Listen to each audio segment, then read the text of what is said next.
नमस्कार दोस्तों, बड़ों को मेरा प्रणाम और छोटों को ढेर सारा प्यार। उम्मीद करती हूँ आप सभी लोग खुश और स्वस्थ होंगे। लास्ट वीडियो जो हमारे टीचर रिलेशनशिप की कड़ी में, जिसमें मैंने बात की थी टीचर, प्रोफेसर और गाइड की, उसी कड़ी को हम आगे बढ़ाते हुए आज बात कर रहे हैं। लास्ट उसमें मैंने तीनों में क्या बेसिकली डिफरेंस है उस वीडियो में ये बात आपको बताई थी। आज उसी बात को हम आगे बढ़ाते हुए कंटिन्यू करते हैं। तो यहाँ पे जिसने भी ये वीडियो नहीं देखा था वो प्लीज़ पुराना जो मेरा ये वीडियो है जिसमें मैंने टीचर, प्रोफेसर और गाइड के बारे में डिफरेंस बताया था, उसको पहले देख लें ताकि ये वीडियो आप अच्छे से समझ सकें। स्टूडेंट्स आजकल क्या सोचते हैं कि हमारे जो हम पीजी कोर्स कर रहे हैं, पीएचडी में डिसर्टेशन होता है, आपको एक सिनॉप्सिस देनी पड़ती है और वहाँ पे हमें अपना कुछ नई चीज़, रिसर्च पेपर, हमें अपने जो रिसर्च किया गया है उस रिसर्च पेपर में हमें पब्लिश कराना पड़ता है। तो रिसर्च पेपर जब हम पब्लिश कराते हैं तो वहाँ पे भी हम पुराने जो जितने भी पब्लिश हो चुके हैं उनको देखते हैं कि क्या किया था क्या नहीं, उसका भी थोड़ा सा एक केस स्टडी या फिर एक सर्वे का पेपर बना देते हैं। ठीक है, हमने लिटरेचर रिव्यू किया था, हमने सर्वे का पेपर बना दिया, बहुत अच्छी बात है। और वहीं पे जब हमारी थीसिस हो रही होती है तो ऑफकोर्स हमें कुछ आउटपुट दिखाना पड़ेगा कोई, ताकि हमने क्या रिसर्च क्या किया ये हमें उनको बताना पड़ेगा कि आपने अपनी पीजी की डिग्री में, अगर मैं एमटेक की या एमएससी की बात कर रही हूँ, तो जो डिसर्टेशन आप सबमिट करने जा रहे हैं उसमें आपने इतने महीनों में क्या रिसर्च की ये आपको बताना होता है। तो उसमें ऑफकोर्स अगर आप कुछ कर रहे होंगे तो आउटपुट तो डेफिनेटली आएगा, तो वो रिजल्ट्स आपको लगाने होते हैं। तो एक रिजल्ट बेस्ड पेपर भी आपको तैयार करना पड़ता है।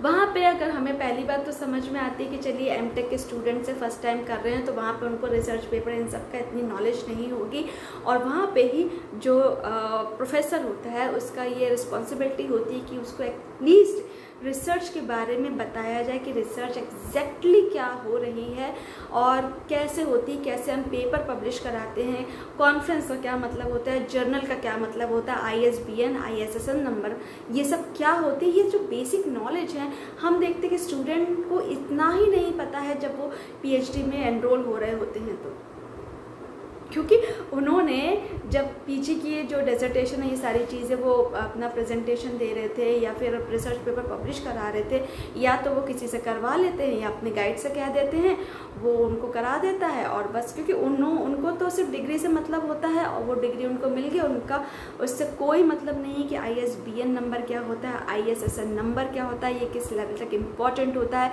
इवन तो अगर आपका उसमें रिसर्च पेपर में पेज नंबर नहीं दिया है, किस जर्नल में, कहाँ पे, कौन से वॉल्यूम में, कौन से इशू में आपका पेपर पब्लिश हुआ, ये सारी इन्फॉर्मेशन अगर नहीं है, दैट मीन्स वो पेपर आपका पब्लिश नहीं हुआ है, अगर वो इंटरनेट में नहीं आया है तो।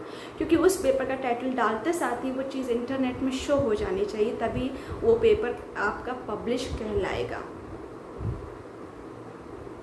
और हम इसके बाद पीजी के बाद क्या करते हैं, PhD में एडमिशन लेते हैं। वहाँ पे तो हमें कुछ मतलब नहीं होता कॉन्फ्रेंस प्रोसीडिंग क्या होती है, स्पीनियर क्या होता है, और IEEE का इवन तो फुल फॉर्म क्या होता है ये भी हमें नहीं, कुछ इंजीनियरिंग स्टूडेंट्स को ये भी नहीं पता होता है, और इम्पैक्ट फैक्टर क्या होता है। तो मुझे जो समझ में आता है कहीं ना कहीं जो हम प्रोफेसर्स हैं वो उनको शायद या तो टाइम नहीं मिलता या स्टूडेंट्स इंटरेस्टेड नहीं होते इन सब बेसिक जो नॉलेज है उनको गेन करने के लिए, कि उनको ये जो बेसिक चीज़ें हैं वो बताएं। क्योंकि आजकल उनको कम टाइम में, क्योंकि अधिकतर इंसान क्या चाह रहा है कि जल्दी से जल्दी जॉब में वो लगे। अब जब जॉब करने लगेगा तो बट ऑब्वियस सी बात है कि उसके पास टाइम तो होगा ही नहीं, तो वो क्या कहते हैं कि सर टाइम नहीं है, हमें ये चीज़ जल्दी करानी है, हमारी शादी हो गई है, हमें यहाँ कर जाना है, हमें वहाँ जाना है, तो इतना टाइम नहीं मिलता है। बहुत सारे ऐसे इश्यूज़ है, एक्सक्यूजेस देते हैं। तो गाइड भी क्या करता है, थक हार के कहता है ठीक है, जब तुम्हें समझना ही नहीं है तो इट्स ओके, आगे तो ज़रूरत पड़ेगी तब तुम देख लेना। उनका वहाँ पे पीजी डिग्री हो गई होती है और पीएचडी जब वो करने आते हैं, गाइड बोलता है कि अगर रिसर्च पेपर पब्लिश कराओ, तो उनको कुछ पता ही नहीं होता उसका ABCD। उनको इवन तो ये भी नहीं पता होता इम्पैक्ट फैक्टर क्या होता है, ये जो बेसिक, क्योंकि उसने किया ही नहीं हुआ है। इसलिए रिसर्च मेथोडोलॉजी आजकल कोर्स वर्क रख दिया है ताकि वो स्टूडेंट जो बेसिक नॉलेज है उसको समझे कि जो रिसर्च के लिए रिसर्च का ऑब्जेक्टिव क्या होना चाहिए, उस रिसर्च में हम क्या करते हैं और कैसे करते हैं, कैसे लिटरेचर सर्वे करते हैं, लिटरेचर रिव्यू बेसिकली क्या होता है, क्या क्या मेथोडोलॉजीज हम यूज़ कर सकते हैं, ये सारी चीज़ें उनको रिसर्च मेथोडोलॉजी सब्जेक्ट में बताई जाती हैं।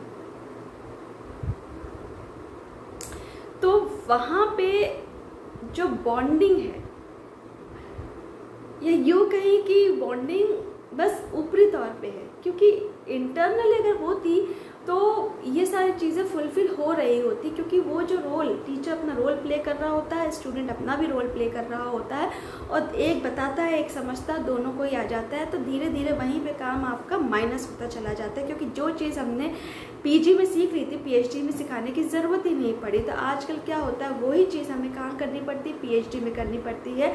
और स्टूडेंट्स जो रिसर्च स्कॉलर हैं वो दोष देते हैं गाइड को कि गाइड हमारी थीसिस सिनॉप्सिस सबमिट नहीं करा रहे हैं, वो हमारे काम से सेटिस्फाई नहीं हो रहे, हमें बहुत परेशान कर रहे होते हैं।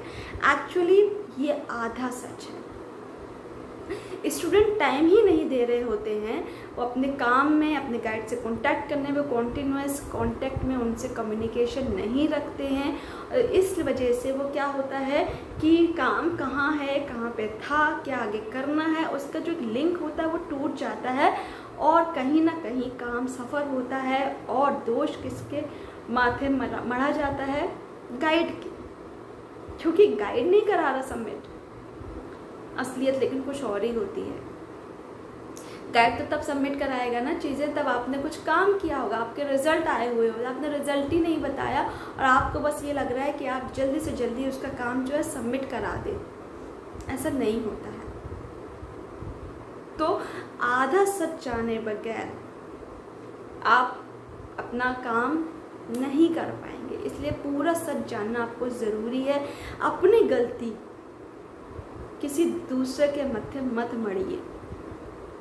आपने नहीं सीखा, आपकी गलती, आपने टाइम नहीं दिया, आपकी गलती, उसमें किसी दूसरे की गलती या दोष बताना मुझे नहीं लगता सही है।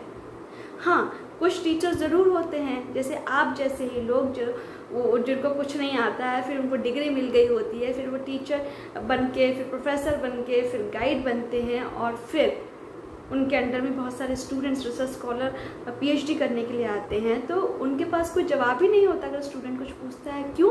क्योंकि उन्होंने खुद ही कुछ नहीं किया होता है। जब हमने खुद ही कुछ नहीं किया होता है, स्टूडेंट को हम क्या बताएंगे? तो ऐसे में हम बहाना ढूंढते हैं कि अभी मेरे पास टाइम नहीं है, इतना बिजी हूँ, तो मैं ये नहीं आता, उसको डांट के, फटकार के, स्ट्रिक्ट दिखा के, तो बच्चा अपने आप ही डर जाएगा कि ये टीचर तो बहुत स्ट्रिक्ट है, थोड़ी थोड़ी बात में गुस्सा करने लगता है, इससे तो कुछ पूछना ही बेकार है।